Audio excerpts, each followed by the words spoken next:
Let's go around the net, but really one stop, the Apple event, and the age-old question, why don't you just use a phone?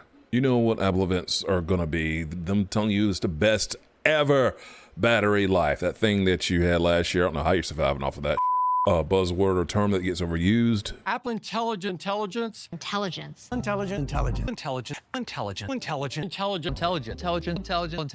And some vague talk about being better for the climate, but no real talk about the working conditions in China. All spoken by humans that sound more artificial than AI. I'm sorry, Apple intelligence. I get asked all the time, why don't you just use a phone for photo and video?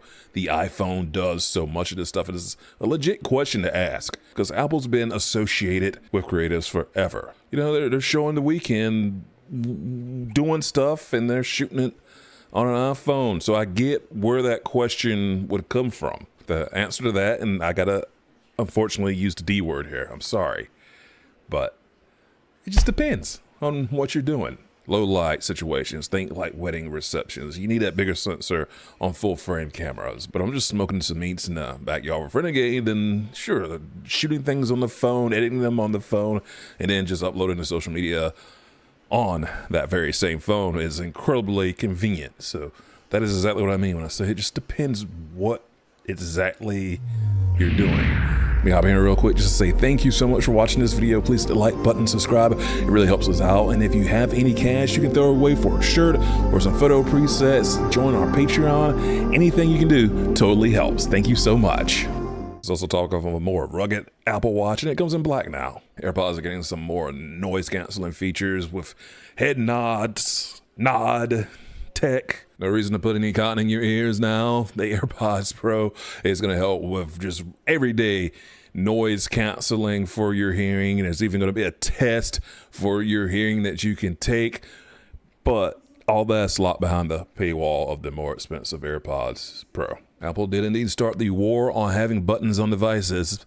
But now they're starting the trend of bringing buttons back and acting like it's a brand new feature to the world.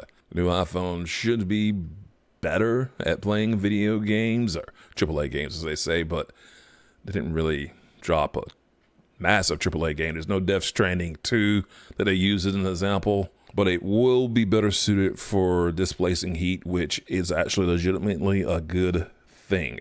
We'll see how that holds up with some independent testing. There's nothing terribly groundbreaking on the photo side, and video is going to get 4K 120, which would be really mind-blowing, like in 2020. Yeah, it's not really that exciting here with this particular event, but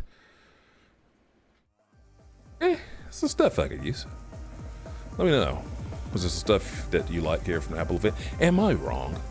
Go ahead, let me know how wrong I am in the comments. Let me know how much you agree. The call to Apple, love it, hate it. I like it enough to make a full video on it, all right? I will not go to say I'm not a fan or anything.